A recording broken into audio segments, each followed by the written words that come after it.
Hello friends, स्वागत है आपका मेरे YouTube channel show your talent में। वीडियो आगे शुरू करने से पहले मैं आपको ये ध्यान दिलाना चाहूँगी कि मेरा यूट्यूब चैनल सब्सक्राइब ज़रूर करें और साथ में बने बेल आइकन को भी प्रेस ज़रूर करें ताकि जब भी मैं अपने यूट्यूब चैनल पे कोई भी नया वीडियो अपलोड करूँ तो उसका नोटिफिकेशन आपको तुरंत मिल जाए। साथ ही मैं आपको ये बता दूँ कि मेरे 2 और यूट्यूब चैनल्स हैं, व्लॉग्स विद जया और लर्न विद जया। उन्हें भी आप ज़रूर विजिट करें और अगर आपको अच्छा लगे तो आप उन चैनल्स को भी सब्सक्राइब करें, बेल आइकन को प्रेस ज़रूर कर दें। सब्सक्राइब बिल्कुल फ्री है, बस आपका यूट्यूब पे अकाउंट होना ज़रूरी है और सब्सक्राइब एक ही बार करना है। तो चलिए दोस्तों, वीडियो पर आते हैं। दोस्तों, आज का जो वीडियो है वो एक बहुत ही आम जो एक टॉपिक है जो हम सबके साथ होता है उस पर है। दोस्तों, जैसा कि हम सभी ने ये कहावत तो जरूर सुनी होगी, कुछ तो लोग कहेंगे लोगों का काम है कहना। कुछ लोग तो शायद ये ठेका ही लेके बैठे होते हैं कि बस उन्हें दूसरे पे टॉन्ट कसना है। ये वो लोग होते हैं जो कि सिर्फ दूसरे की कमियां ही गिनना जानते हैं। आपने किसी के साथ कितना भी अच्छा व्यवहार किया हो, आपने किसी की कितनी भी मदद की हो, मगर अगर एक बार आप किसी कारणवश उनको ना कह दें तो बस आप उनकी निगाह में विलेन बन जाएंगे और फिर तो बस आपके अंदर कमियां ही कमियां वो लोग गिनना शुरू कर देंगे। तो ऐसे टॉक्सिक लोगों के से हम जितना दूर रह सके उतना ही अच्छा है।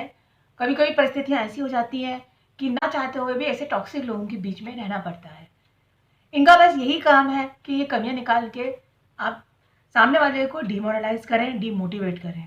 इसलिए मैं तो ये कहूँगी कि बिल्कुल ज़रूरी नहीं है कि हम सभी को खुश रखें, हम सभी की निगाह में अच्छे बने रहें और हमसे सब खुश रहें, क्योंकि ये करते करते हमारी तो पूरी ज़िंदगी निकल जाएगी मगर कुछ लोगों को हम कभी खुश नहीं कर पाएंगे।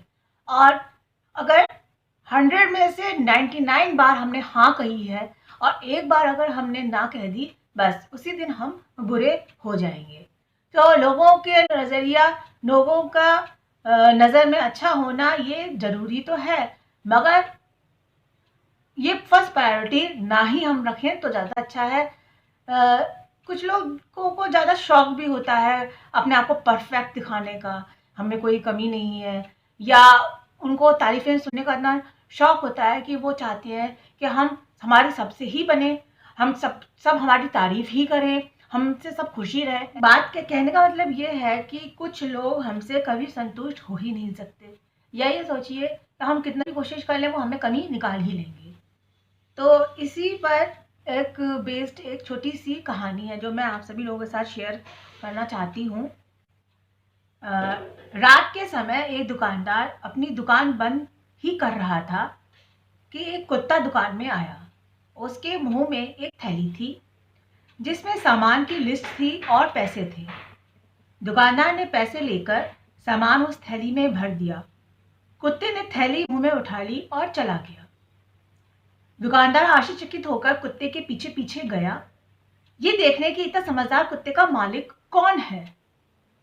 कुत्ता बस स्टॉप पर खड़ा रहा।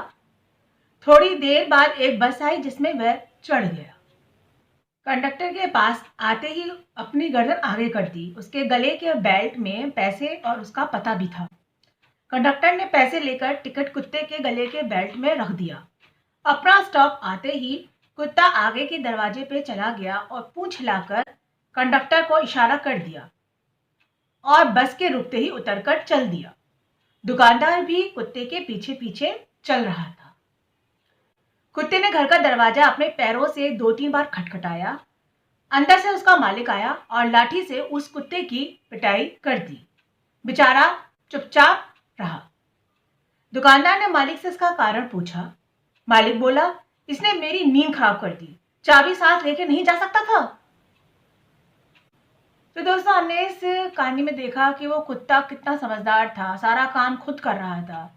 कुत्ते ने क्योंकि दरवाजा खटखटा दिया और मालिक की नींद डिस्टर्ब हो गई, तो उसने उसके पीछा जो कुत्ते ने जो पिछले उसने इंटेलिजेंस दिखाया था, जो इतना समझदारी किया था, उस सबको नजरअंदाज कर दिया और उस कुत्ते को उसकी गलती की सजा दे दी और बिल्कुल उसकी ऐसे पढ़ाई करने लगा जैसे कि ये कुत्ता तो बिल्कुल किसी काम का है ही नहीं, जबकि देखा जाए तो उस कुत्ते में खूबियाँ ही खूबियाँ थी। बस एक ही तो गलती की थी।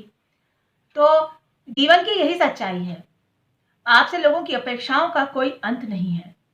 जहाँ आप चूके वहीं पर लोग बुराई निकालने लग जाएँगे और पिछली सारी अच्छाइयों को भूल जाते हैं। इसलिए आप अपने अच्छे कर्म करते चलो, लोग आपसे कभी संतुष्ट नहीं होंगे। कुछ लोग आपसे कभी संतुष्ट नहीं होंगे। कुछ एप्रिशिएट करने वाले, एनकरेज करने वाले लोग भी होते हैं, मगर अगर मैं कहूँ समाज में, अपनी रिश्तेदारी में ज़्यादातर हमें डिस्करेज और डिमोरलाइज़ करने वाले लोग ही मिलेंगे। ऐसे ही अगर मैं अपना अनुभव बताऊँ तो हमारे अड़ोस-पड़ोस में, रिश्तेदारों में सब लोग बस इस ताक में बैठे रहते हैं कि किसी भी की भी हमें कुछ वीक पॉइंट या कमी पता चले, उसका तो ढिंढोरा पीट देंगे, मगर उसकी अच्छाइयों का तो ज़िक्र भी बड़े धीमी आवाज़ में करेंगे या इंटरेस्ट ही नहीं लेंगे। हाँ, अभी किसी की कुछ वीक पॉइंट या कुछ ऐसा पता चले जिससे इसकी नेगेटिव पॉइंट हो, उसका तो ढिंढोरा पीटेंगे। तो हम जहाँ जॉब करते हैं या हमारा कोई भी प्रोफ़ेशन है, तो हम वहाँ पर भी ये देखें, हमने खूब मेहनत से काम किया हो, तो उसका तो एप्रिशिएट कम करने वाले लोग कम ही होंगे, उसका ज़िक्र तो बड़ी दबी आवाज़ में करेंगे। मगर हाँ, अगर हमसे कोई गलती हो जाए, तो बस हमसे ये कह दिया जाएगा कि आप तो कुछ करने लायक नहीं हैं, या उस बात को बार-बार रिपीट किया जाएगा, तब आवाज़ जो है वो बहुत ऊँची हो जाएगी एम्प्लॉयर की। और ऐसा मैं इसलिए कह रही हूँ क्योंकि मैंने अपने आस-पास ऐसे बहुत सारे लोगों को देखा है, बल्कि अगर मैं कहूँ तो ख़ास तौर पर महिलाओं को।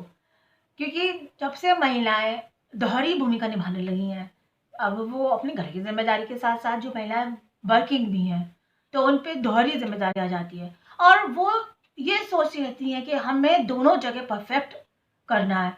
हमें बिल्कुल किसी किसी को भी हमसे शिकायत ना रहे। जहाँ हम जिस ऑफ़िस में जॉब कर रहे हैं, वहाँ पर भी हमको कोई किसी को शिकायत ना हो और घर पर भी हमारे घर में जितने भी मेंबर्स हैं, वो खुश रहें।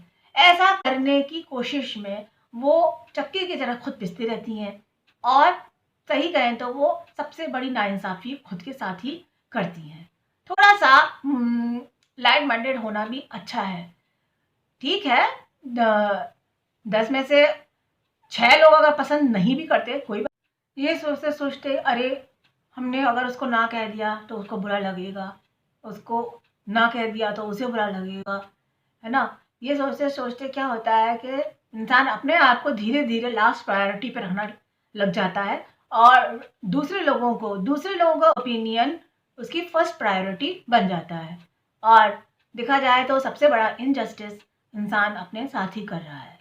तो ऐसा नहीं है कि सिर्फ़ महिलाओं के साथ ही ऐसा होता है, पुरुषों के साथ भी ऐसा ही होता है कि ख़ासकर माँ को खुश करना है तो बीवी रूठ जाती है, बीवी को खुश करें तो माँ रूठ जाती है और पुरुषों की लाइफ़ भी बहुत मुश्किल है। अपनी ऑफ़िस की ज़िम्मेदारियाँ और ये सब तो है ही, और कुछ पुरुष जब घर आते हैं तो वो चक्के की तरह से पिस जाते हैं बीवी और पत्नी के बीच में। शायद आपने भी अपने जीवन में ऐसा अनुभव किया हो कि आपने कभी किसी के साथ बहुत अच्छा व्यवहार किया हो और कभी आपने उसे ना कही हो किसी काम के लिए, तो उसी दिन से उसने आपसे बोलना छोड़ दिया हो या उसका व्यवहार आपके प्रति बदल गया हो। उसने ये जानने की कोशिश ना करी हो कि आपने किन परिस्थितियों में, किन मजबूरियों की वजह से ना कही। तो आप क्या इस बात से एग्री करती हैं कि कुछ तो लोग कहेंगे, लोगों का काम है कहना, तो उन लोगों को उनके हाल पे छोड़ देना चाहिए। ये हमारी ज़िंदगी है, हमको अपने आप को फर्स्ट प्रायोरिटी पे रखना चाहिए। दूसरे को क्या ओपिनियन है, वो जाने और हम इस धरती पे सबको खुश करने के लिए नहीं आए हैं, बल्कि हम तो अपना जीवन खुश रहने आए हैं और दूसरे भी खुश रहें तो बहुत अच्छा।